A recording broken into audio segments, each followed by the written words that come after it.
രാജ്യം ചരിത്രപരമായ നിരവധി മാറ്റങ്ങൾക്ക് നേതൃത്വം വഹിച്ച വർഷമാണ് ഈ കടന്നുപോകുന്നത് 2025. പെഹൽഗാം ഭീകരാക്രമണം, ഓപ്പറേഷൻ സിന്ദൂർ, സുപ്രധാന ബഹിരാകാശ ദൗത്യങ്ങൾ, അങ്ങനെ രാജ്യം ചർച്ച ചെയ്ത വിഷയങ്ങൾ ഏറെ.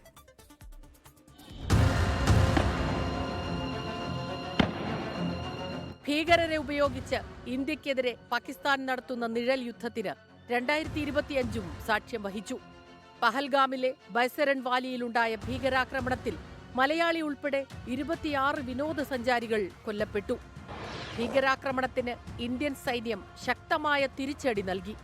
ഓപ്പറേഷൻ സിന്ദൂറിലൂടെ പാക് അധീന കശ്മീരിലെയും പാകിസ്ഥാനിലെയും ഭീകരകേന്ദ്രങ്ങൾ ഇന്ത്യൻ സായുധ സേന തകർത്തു.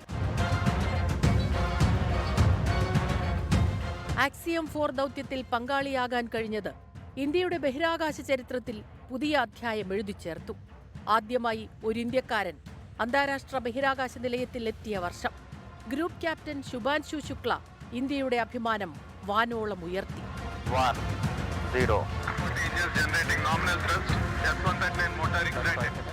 ഇരട്ട ഫ്രീക്വൻസി റഡാർ ഉപയോഗിച്ചുള്ള ലോകത്തിലെ ആദ്യ ഉപഗ്രഹം നൈസർ വിക്ഷേപിച്ചത് മറ്റൊരു നാഴികക്കല്ലാണ്. 66 കോടിയിലധികം തീർത്ഥാടകരെത്തിയ ഉത്തർപ്രദേശിലെ പ്രയാഗ്രാജിൽ നടന്ന മഹാകുംഭമേള ലോകശ്രദ്ധയാകർഷിച്ചു. ജൂൺ 12-ന് അഹമ്മദാബാദ് വിമാനത്താവളത്തിൽ നിന്ന് പറന്നുയർന്ന എയർ ഇന്ത്യയുടെ ബോയിംഗ് 787 ഡ്രീം ലൈനർ യാത്രാ വിമാനം തകർന്ന് 260 പേർ കൊല്ലപ്പെട്ടു.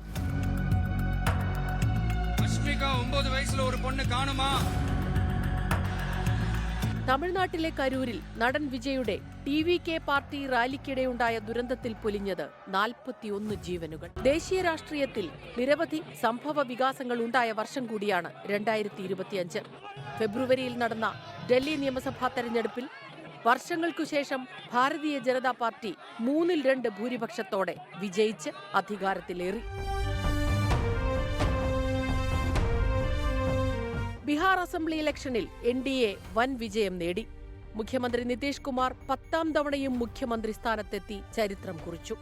തെരഞ്ഞെടുപ്പിന് മുൻപ് വോട്ടർ പട്ടിക ക്രമക്കേട് ആരോപണവുമായി രാഹുൽ ഗാന്ധി രംഗത്തെത്തിയതും പ്രധാന രാഷ്ട്രീയ സംഭവങ്ങളിലൊന്നായി.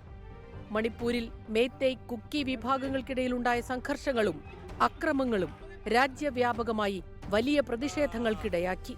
ഏഷ്യയിലെ ഏറ്റവും വലിയ വിമാനത്താവളമായ ഉത്തർപ്രദേശിലെ നോയിഡ അന്താരാഷ്ട്ര വിമാനത്താവളം പ്രവർത്തന സജ്ജമായതും ലോകത്തെ ഏറ്റവും തിരക്കേറിയ വിമാനത്താവളങ്ങളുടെ പട്ടികയിൽ ദില്ലി 7ാം സ്ഥാനത്തെത്തിയതും ഉധംപൂർ, ബാരാമുള്ള റെയിൽവേയും രാജ്യത്തിന്റെ സുപ്രധാന നേട്ടങ്ങളാണ്.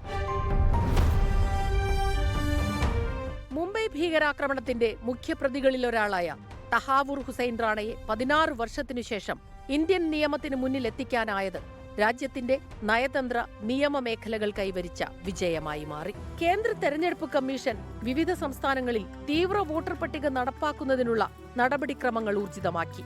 ബീഹാർ, വെസ്റ്റ് ബംഗാൾ, കേരളം തുടങ്ങിയ സംസ്ഥാനങ്ങൾ പ്രതിഷേധവുമായി രംഗത്തെത്തിയതും ഈ വർഷം കണ്ടു. മഹാത്മാഗാന്ധി ദേശീയ ഗ്രാമീണ തൊഴിലുറപ്പ് പദ്ധതി വികസിത് ഭാരത് G-Ram-G ആയി മാറി. ആഗോള സാമ്പത്തിക റാങ്കിങ്ങിൽ ജപ്പാനെ മറികടന്ന് ഇന്ത്യ ലോകത്തിലെ 4ാമത്തെ വലിയ സമ്പദ് വ്യവസ്ഥയായി മാറി. Research desk 24. ലോകത്തെവിടെയായാലും ഏത് സമയത്തും 24 വാർത്തകളും ഓഗ്മെന്റഡ് റിയാലിറ്റി പാക്കേജുകളും എക്സ്പ്ലെയിനറുകളും വിശദമായി കാണാൻ ഞങ്ങളുടെ YouTube ചാനൽ നിങ്ങൾക്ക് സബ്സ്ക്രൈബ് ചെയ്യാം.